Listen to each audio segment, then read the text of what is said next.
accidentally included winter skins, you'll have to live with them for one match here. So I don't really like this for YouTube, but for just one match, we'll go for it. It'll be fine. Well, you might as well keep the skin pack for this series, so it's consistent. But anyways, guys, here we are, hopping into game number 1 here. On the left side, we've got Haru, and their opponent to the right's Marmu. It's kind of awkward looking the pics with the Christmas hats on with no snow. Yeah, this is the global warming winter. Yeah, right? we don't have. Everyone's still got their winter hats on, but no white Christmas this year. Yeah. Let's see what these openings are. This map is a little smaller than it looks like on the thumbnail.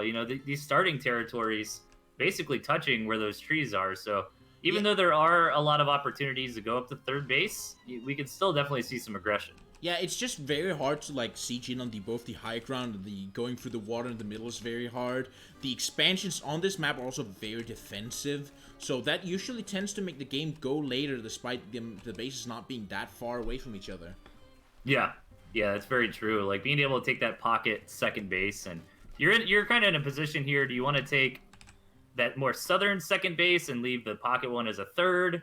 Which is a little more risky, or you can just be very, very safe and take that pocket base as your second and be a little more turtled together. And both players here with kind of similar compositions, a lot of tier 2 and mines. I'm going to have to inform you of some unfortunate news here. Uh-oh. The skin pack has dabbing Archimedes in it, so whenever he burrows, he dabs. Oh, I gotta watch it next time. All right. I'm gonna keep my eye on Archimedes here. Yeah, keeping an eye on Archimedes there. He should be burrowing soon. He just scouted. Yeah. Oh, that is amazing. Oh no! Why is this in the skin pack? It has nothing to do with Christmas. So Marmu doesn't know about that northern mine. Just pointing that out. And man, I love that. So Haru does see these 2 mines that Marmu puts down. The dabbing Archimedes was amazing. We need a dabbing all the commanders while they're burrowing. Oh, by the way, look at the mines here. They have a little bow on them. They're like presents. Yeah, they're little present mines. Yeah, I've seen all these skins before. I don't think there's any super new ones, but they're all really good. I love the Arctic squirrels. They look really cool. What kind of are there any tier 3 Christmas? I think there's a tier 3 badger, right, with the snow hat on. Maybe I'm wrong. There's also the I remember. But there's like Arctic fox too. Yeah, and Volcow has a Christmas skin too. Yeah, but those are a little more like winter skins than straight up Christmas skin, But I guess that's a fine line for a distinction. But we see, all right. So in this game, Haru getting that quick second base and a little bit of tier 2. Meanwhile, Marmu is being greedy in their own right, trying to get a whole bunch of tier 2 out and gonna kind of get away with it. If Haru went for like straight tier 1. Then there'd be an opportunity to attack. But since Haru's also, kind of teching up, kind of getting a second base, Maru, I think, is going to get away with this double early tier 2. Yeah, Marmu is moving out of command cam. This looks like some kind of weird cam trap. We'll see if they can make anything work here. We have ferrets coming out on this map, and I think ferrets a very interesting pick on this map specifically because look at the water in the middle. Sieging over that could be pretty interesting. You're like on that southern. I kind of see it as a second base, even though the players took their pockets. The more southern base with that barbed wire up on that high ground, that could be kind of awkward. I mean, it's not actual barbed wire; it's a doodad, but it's a wall. So your ferret could get up there and kind of fire against like the main. Indeed.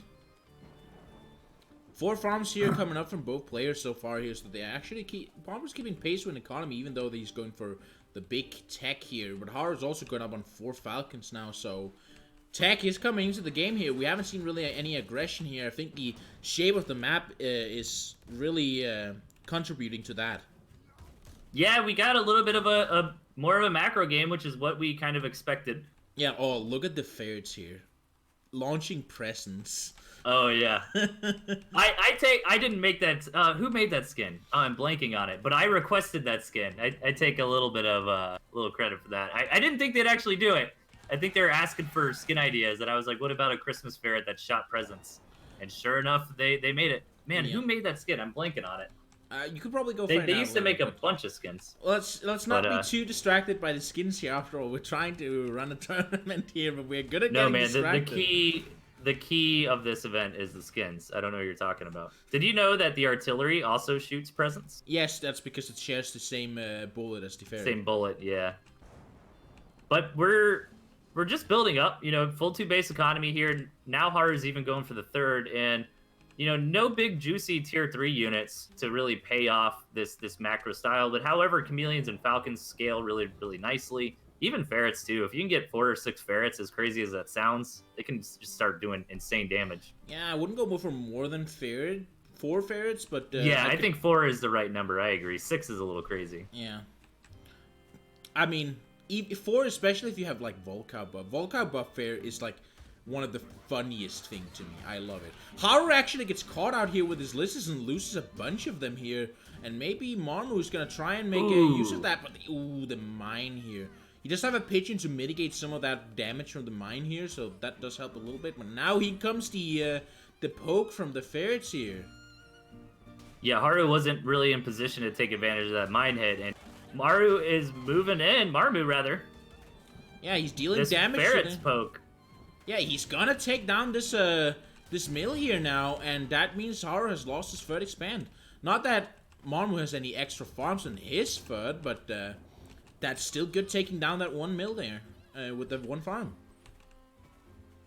Yeah, absolutely. That was huge. That was a really good engagement, and that's what's kind of the edge that you get with ferrets is you can deal damage in situations where neither player really wants to commit to a hard engage. And kind of, that was a rough decision by Haru to not commit in there. And let's see if it was the right one. You know, he could have lost his army if he wasn't ready. So Haru just decides, you know what, I need a little bit more time to get my falcons together. I'm fine with that 3rd base going down. And now look at this. He's got 8 falcons to Marmu's 2. If he moves in right now, I'm kind of favoring his army. Yeah, Marmu's also going for 8 falcons. I don't like falcons. But he doesn't have them yet. And that's so many squirrels for Marmu, though, and that's not a lot of good room. Those toads are just going to connect with everything there. Yeah, toads, again, Haru has really set the toads in the late game are really good here, and he does prove that toads in the later stage of the game can really get huge value. He takes down the 3rd mill from Marmu here, and it seems like Marmu is just going to get rolled completely over by Haru's lots of falcons with cams, and toads hits might just have been the thing pushing it over the edge and bringing a victory to Haru. Alright, I'll go ask what map Marmu would like next. And those toads in that little choke point, that's exactly what they're looking for. And, you know, we've talked about if units might be more or less meta because of the maps, and I think toads are actually something you would definitely see sneak up, in my opinion, right? Like, you could specifically run toads on some of these maps that have those little choke points. Oh, hold on. I accidentally quit the lobby. Do you own the lobby? How can I tell? You can try and change the map. Yes, I can change the map. Do you have all the maps on the map list? I mean, I don't have them loaded in now. That's unfortunate. Alright, I'm gonna make a new lobby then. Okay. Same password, or? Yeah.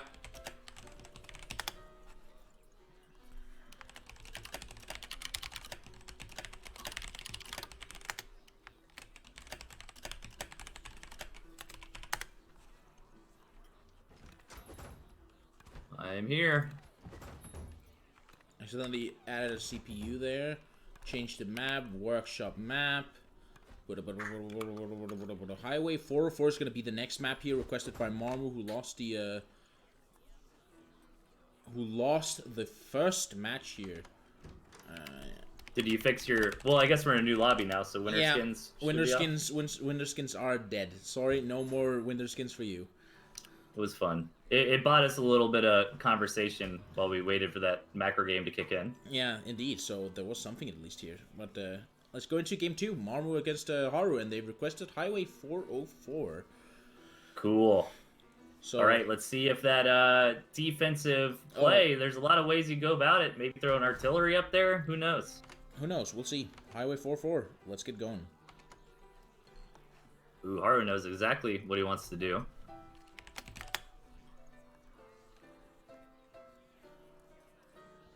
Haru really quickly selecting pretty much the same deck as before. Like, only really minor changes is that Cam, Falcon, Lizard, Swirl thing. I actually like Haru's deck a lot. I think that's a pretty cool way to go about it. I think I'm not sure I understand the turret. Maybe the turret's specific to Highway 404. But anyways, guys, hold that thought. As we launch in here on the left, down a match, really needing to pick up a win here. We've got Marmu. And his opponent to the right, just one map away from the finals, it's Haru. Hell yeah. So, Highway 404, we talked about this before. We've seen gameplay on this map, especially on the middle part here with the squirrels abusing the listed small range here. But, will we see that again? Marmu positioning very aggressively, Commander, not buying anything. Okay, he doesn't have the food, which is just really weird to see him do that. We have a little bit of connection here, but so far, just farms from both players. Yeah, it looks like they're gonna maybe open up 8 farm single into a gristmill, 8 farm double, 8 farm, into a quick tier 2. They got a lot of options, but I think anyway they peel this onion, it's gonna start with 8 farms. So now Haru has the turrets, which might come in play on that ledge. We'll see if it does. We'll see if it does. He's kind of hanging out. I think he's just hanging out, trying to get a little bit of extra info. He wants to see what Marmu decides to place down. Yeah, look at Marmu. They're both doing the exact same thing there for a second. Oh, yeah. He buys... Oh, no, he sells it. I think he was trying to go for some kind of turret going for tier 2 first? No. All right. All right, super standard, safe openings here. 8 farm doubles. For a moment, it looked like Haru was going for some sort of turret cheese, really.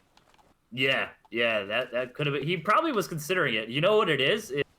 He was probably waiting to see if Marmu tried to do something crazy like a tier 2 fast. And then maybe you get enough time to throw that turret down. But he decided, he went double tier 1. He'll be fine. Haru did see the mine on that high ground, which is pretty important. I'm going to come up with a little bit of a fanfare here myself here. Maybe I'm disrespecting Haru a little bit for saying it. But as the winner of the last tournament and with Marmu being a very new name on the scene, maybe he's just trying to flex on him. Yeah, that he's could just be an gonna option do a little too. dunking. Maybe we'll see. No dunking so far. I mean, Haru's playing a pretty straight up respectable game. This is actually a very safe opening from Haru. I like playing this opening a lot. It's fun if you're kind of like a macro player, because the goal is to be really safe into an expanding gristmill. You don't want to take that gristmill and a tier 2 too early, because then you can get ran over if your opponent started with like 4 tier 1. But Haru going 8 farm, double tier 1 into gristmill. You remember a little more tier 1 is great. Remember the first game we had on this? Look at Marmu. He's really trying to get the middle of this highway again. Yeah. Maybe he's looking nice for more... mine placements. Yeah, maybe he wants to look for more fights like the one he had earlier there. But now incoming, no.